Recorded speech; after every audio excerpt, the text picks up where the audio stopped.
Australia study visa की बात करें तो रीजनल एरिया को लेकर बहुत सारे सवाल हैं स्टूडेंट्स के कि अगर हम रीजनल एरिया की तरफ अप्लाई करने के बारे में सोचते हैं तो फंड्स को लेकर किस तरह के बेनिफिट्स हमें कुछ मिल सकते हैं, कोर्सेज किस तरह के हमें मिलेंगे, क्या हमें आगे चलकर पीआर को लेकर भी कुछ बेनिफिट्स मिलेंगे। तो आपके ये सभी सवालों को हमने आज की वीडियो में शामिल किया है। आपके सभी सवालों के जवाब इस वीडियो से आपको मिलने जा रहे हैं कि रीजनल एरिया के क्या क्या बेनिफिट्स हैं, किस तरह के रिजल्ट्स देखे जा रहे हैं और क्यों आपको रीजनल एरिया को चूज करना चाहिए अगर आप ऑस्ट्रेलिया स्टडी वीजा के बारे में सोच रहे हैं। स्वागत है आप सभी का, मैं हूं हरजोत कौर। डिटेल में ये पूरी इंफॉर्मेशन आपके साथ शेयर करेंगे नेविगेटर्स ओवरसीज से visa expert Mrs Veena Goyal ma'am हमारे साथ हैं। बहुत बहुत स्वागत है मैम। नमस्कार, सत श्री अकाल सबको। तो मैम ज़रूर बताइए स्टूडेंट्स को रीजनल एरिया के बारे में। पहले तो आप ज़रूर स्टूडेंट्स को अवेयर करिए कि क्या आज के टाइम में रीजनल एरिया चूज़ करना एक अच्छी ऑप्शन हम मान सकते हैं, और अगर कोई स्टूडेंट रीजनल एरिया की तरफ बढ़ता है तो किस किस तरह के बेनिफिट्स, जैसे कि मैंने शुरुआत में बात की फंड्स को लेकर, कोर्सेज को लेकर या पीआर को लेकर, क्या क्या बेनिफिट्स भी उन्हें मिल सकते हैं। हरजोत देखो, कोई भी स्टूडेंट ऑल ओवर वर्ल्ड जब वो बड़ी सिटीज़ में जाते हैं तो वो बहुत एक्सपेंसिव होती हैं, और वो ही अगर हम थोड़ा सा उससे 50-100 किलोमीटर 200 किलोमीटर दूर जाते हैं तो वो रीजनल एरिया कहलाता है। ठीक है। अब ऑस्ट्रेलिया एरिया वाइज इंडिया से 3 टाइम्स है, उनके पास लैंड एरिया बहुत है, इसीलिए हमारे बच्चे ऑस्ट्रेलिया को फर्स्ट ऑप्शन इस टाइम रख के चल रहे हैं, क्योंकि उनको दिख रहा है कि आने वाला टाइम ऑस्ट्रेलिया का बहुत प्रोग्रेसिव है। क्योंकि उनके किसी भी कंट्री में प्रोग्रेस के लिए उनके पास सब कुछ होना चाहिए। उनके पास लैंड है, मिनरल्स है, एग्रीकल्चर है, मतलब सब कुछ है जो एक कंट्री को के पास चाहिए। खाली जो कमी है वो मैन पावर की है। अब सिटी में तो हर बच्चा चला गया, जाके क्या हुआ, हाउसिंग कॉस्ट बिल्कुल बहुत एक्सपेंसिव हो गई है। मतलब सिटीज़ में हाउसिंग आजकल अफोर्ड करना बहुत मुश्किल है।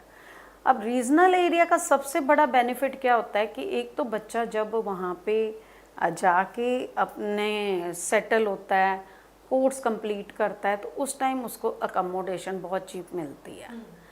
स्कॉलरशिप यूनिवर्सिटियाँ बहुत ज़्यादा देती हैं, क्योंकि वो भी रीजनल एरिया प्रमोट करती हैं।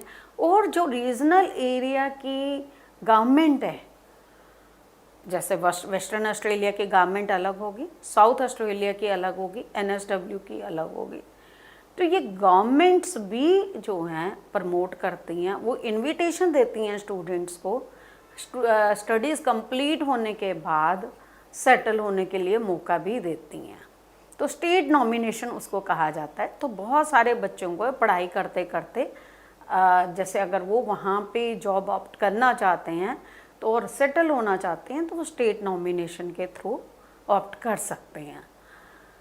अब और क्या बेनिफिट होते हैं कि स्टूडेंट को एक जैसे सिटी वाले माहौल में अगर बच्चा के बहुत ज़्यादा, जिसको कहते हैं मेट्रो सिटी में बच्चा जा रहा है, जैसे मेलबर्न जा रहा है या सिडनी जा रहा है, तो उसकी यूनिवर्सिटी फ़ीस तो है ही है, अकोमोडेशन कॉस्ट ज़्यादा है, तो उसको मीटअप करने के लिए हो सकता है कि वो बच्चा जो है यहाँ से बहुत इन्फ्लुएंशियल फैमिली का नहीं है, एक एवरेज फैमिली का बच्चा है, जो अपनी कॉस्ट निकालने के लिए वो मेहनत बहुत ज़्यादा करनी पड़ती है।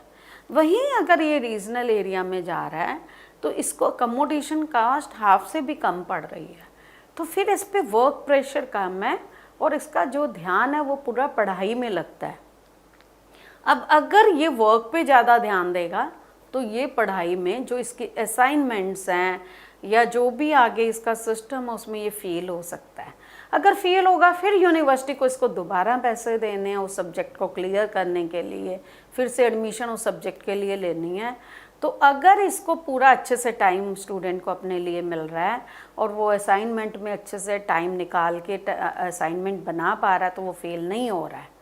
तो वो देखिए कि यूनिवर्सिटी का भी उसको पैसा जो भरना है सिटी में उसका भी प्रेशर पड़ रहा है, अकोमोडेशन का भी प्रेशर पड़ रहा है, और रीजनल एरिया में जाने के बाद इसके ये सारे प्रेशर कम हो गए और गवर्नमेंट का जो है इनविटेशन मिलता है। और लेकिन बच्चा जो कोर्स ऑप्ट करे, हर जगह आप देखिए इंजीनियरिंग की बहुत डिमांड है, हेल्थ की बहुत डिमांड है, तो उस एरिया की स्किल ऑक्यूपेशन लिस्ट और कंपनीज की जॉब देख के वो करे अप्लाई, क्योंकि अभी तो हाई कमीशन का भी कहना है कि हमें जो मैन पावर शॉर्टेज है, अगर वो कोर्स में हो और आप वहाँ पे सेटल होना चाहते हो तो we don't have any objection.